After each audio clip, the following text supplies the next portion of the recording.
Picture this. A group of British schoolboys, no adults anywhere, find themselves stranded on a tropical island during a war. What happens next? Well, it's not exactly a boy's own adventure, is it? It's this fascinating and pretty disturbing look at what unfolds when civilization just disappeared. Welcome to the deep dive. Yes, we're going to delve into the experiences of these boys using the source material you've shared. Our aim isn't just to retell the story, but to really unpack what their slide from, order into savagery tells us about ourselves, about human nature. And right at the start, we meet the key figures. You've got Ralph, this sort of fair-haired boy, seems like the obvious leader type. Then there's Piggy. Ah, Piggy. Very intelligent, but physically quite vulnerable, isn't he? Always cleaning his glasses, his specs. Right, his specs. And then there's Jack, head choir boy. Strong-willed, you can tell straight away he wants to be in charge. Definitely. And the setting itself, the island has this scar from the plane crash. They grasp it instantly. They're utterly alone. The pilot, any other adults, they're gone. That isolation is just immediate. And then that discovery, the conch shell. Crucial, yes. The conch. Okay, let's dig into that beginning. Ralph and Piggy's first moments together. Ralph's drawn to the lagoon, this beautiful spot, almost like he's in a daze. A bit detached. While Piggy, he's trying hard to connect. Despite his asthma, his auntie saying he can't exert himself, he persists. He even talks about his auntie's sweet shop, quite touchingly, and how his dad's a naval commander who will surely rescue them. That hope is strong initially. It is, and Piggy's the one who really understands the conch, isn't he? He remembers seeing one used for calling people practical knowledge. Yeah, he gets it straight away. Ralph, the supposed leader, he can't even make it work at first. No. Piggy has to explain how use your diaphragm, he says. It's quite telling, that dynamic, the intellect guiding the more charismatic figure. And when Ralph finally blows it, that deep boom echoes across the island. It's the first real attempt at order structure. Exactly. Calling everyone together. And then the choir arrived, led by Jack, still in their robes. It's quite a sight, isn't it? Marching in formation. Initially obedient, but the heat gets to them fast. Protesting, one boy even faints. Yeah. That discipline breaks down quickly under the condition, but it brings this ready-made hierarchy onto the island, from school. Yet at that first assembly, it's Ralph who gets elected chief, not Jack. Why do you think that happened? Well, Piggy's behind the idea of having a chief, having rules. Yeah. Jack is clearly capable, but Ralph has this presence. Yeah. The source mentions his stillness, his size, his looks, and crucially, he's holding the conch. He's holding the conch. That symbol matters right from the start. Yeah. Him with the shell. Jack's not happy, clearly, but he accepts it, sort of. Says the choir will be hunters, or an army. And right there, that compromise, that division hunters versus, you can already see the fault lines appearing, can't you? Absolutely. So they establish this fragile order, and then they decide to explore, find out what they're dealing with. They climb the mountain, see the island shaped like a boat, see the reef, the jungle, the scar from the crash, the platform where they meet. It's all laid out below them. And there's that moment of realization, almost possessiveness. Yeah. This belongs to us. A bit naive, perhaps, given their situation, but understandable. They're claiming their new world. So they've got a leader. They know the lay of the land. The next logical step is survival, right? Building something, a signal fire. Yes, the signal fire up on the mountain. And initially, there's this real cooperation, even excitement between Ralph and Jack, a shared goal. They're working together, gathering wood. Even the twins, Sam and Eric, get involved, bringing leaves. There's this sense of adventure, glamour, the source calls it. And they manage it. They build this huge fire, a real achievement. Piggy, he's immediately pointing out the flaws. He is. He's frustrated. Yeah. All this energy on the fire where they don't even have shelters yet. He's saying first things first, rescue is important, but basic needs come first. It's that tension again, isn't it? The exciting, immediate thing versus the practical, necessary thing. Precisely. And the terrible irony is that their huge, exciting fire gets completely out of control. Yeah, it spreads, burns part of the island, and leads directly to the first death, that little boy, the one with the mulberry marked face. Just disappears in the chaos of the fire, vanishes. And Piggy tries to count everyone, but it's impossible.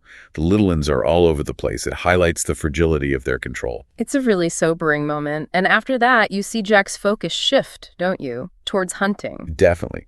Hunting becomes central for him and his choir, now the hunters. The need for meat, yes, but it feels like more than that for Jack. An obsession. He sharpens a stick, starts painting his face for camouflage. That face paint, think about that. It's a mask. It liberates him, allows him to shed his old self, his inhibitions. What does that do to a person? It's a powerful symbol. While Jack's becoming this hunter, you have Simon. He's different. Very different. Solitary. Seems connected to nature, almost spiritual. He's kind to the younger boys, helps them get fruit, finds his own secret place in the jungle. He seems to represent a different path, maybe. A quieter understanding. Perhaps. While the others are wrestling with order and savagery, Simon is observing, sensing things. And meanwhile, the fear starts to creep in. The little uns start talking about snakes, about a beastie. Yes, that fear takes root early. And then there's that incident with Roger and Henry on the beach.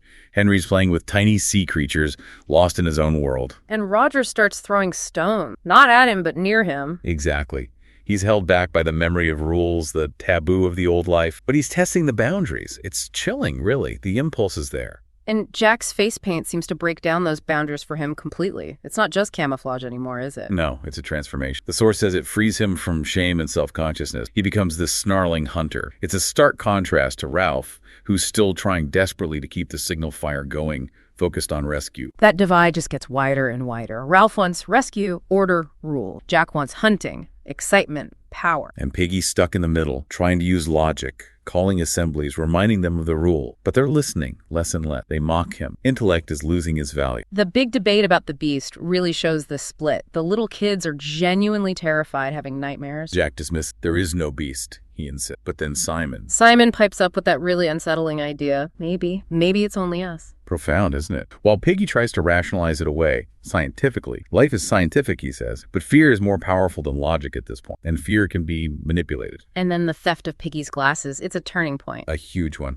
Jack's hunters take them. Not even really to hurt Piggy at first, just they need them to light their fire, to cook the pig they finally killed. But the symbolism, taking away his sight, his ability to see clearly, it represents the loss of reason, of foresight for the whole group, doesn't it? Absolutely. The power shifts decisively towards brute force and immediate gratification, away from planning and intellect. And the hunts themselves become more ritualistic, more brutal. The description of killing the sow is graphic. And that chant, kill the pig, cut her throat, spill her blood, it's primal, terrifying. Even Ralph gets swept up in it briefly, doesn't he? In that mock hunt where Robert gets hurt.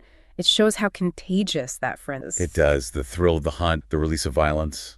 It's seductive, even for Ralph. Then comes the discovery on the mountain, the thing they think is the beast. Yes, the dead parrot. A casualty of the adult war, ironically becoming the focus of their own primal fear. The twins, Sam and Eric, see it swaying in the wind and are terrified. Their report confirms the beast's existence for most of the boys. And this just splits them further. Ralph insists they have to maintain the signal fire, even if the beast is up there. Their only hope. But Jack sees it differently. Hunting the beast is the priority now. Prove their strength. Conquer the fear.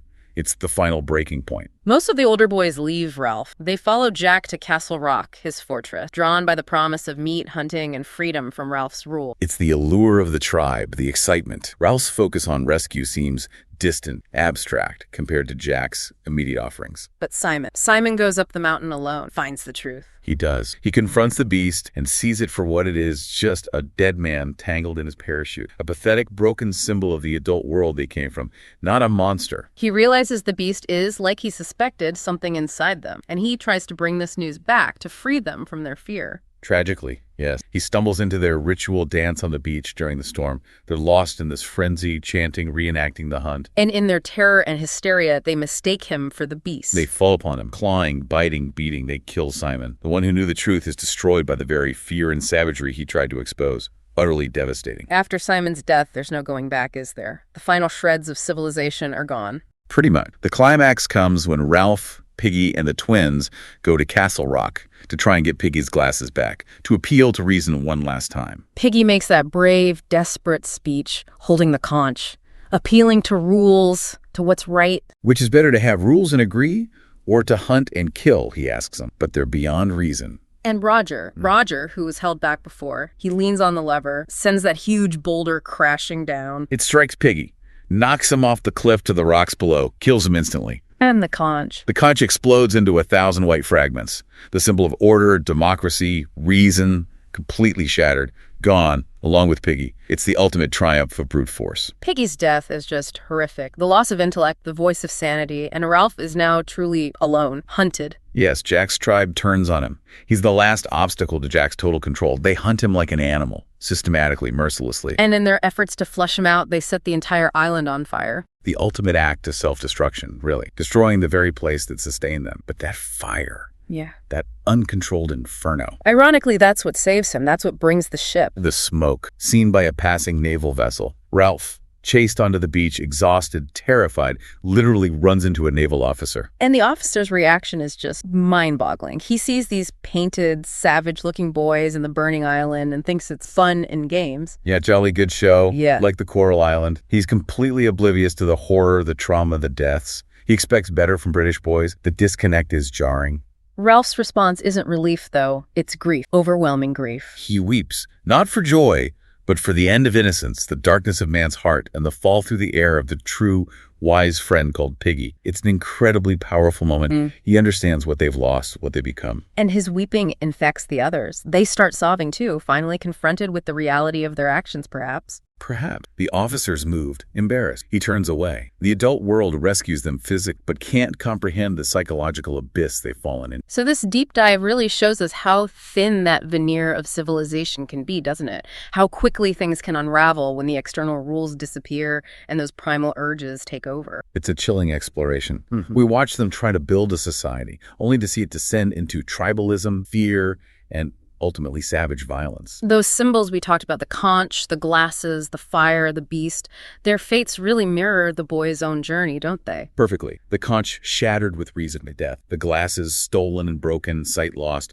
The hopeful signal fire replaced by a destructive blaze. And the beast revealed to be internal. Each symbol tracks the descent. And although it's fiction, you can't help but see echoes, can you? In history and things we see happening even now, are there parallels that strike you? Oh, absolutely. The dynamics of groupthink, the rise of charismatic but authoritarian leaders, the power of fear, the othering of opponents, it resonates far beyond a deserted island. And that end irony is just staggering. Rescue comes not from their attempts at order, but from the ultimate expression of their savagery, the island fire. It's a deeply uncomfortable truth presented there. Their destruction signals their salvation. It really leaves you thinking, doesn't it? Are things like law, reason, empathy, are they inherent? Or are they just fragile constructs we build, always vulnerable to that darkness of man's heart cries about? That's the provocative question it leaves us. How much depends on external structures and how much relies on constant vigilance against our own darker impulses? Thank you for joining us on this deep dive. It's definitely given us a lot to think about. We really hope you'll revisit the source material yourself and consider these questions. What was the moment or the idea that stood out most? We'd genuinely love to hear your perspective.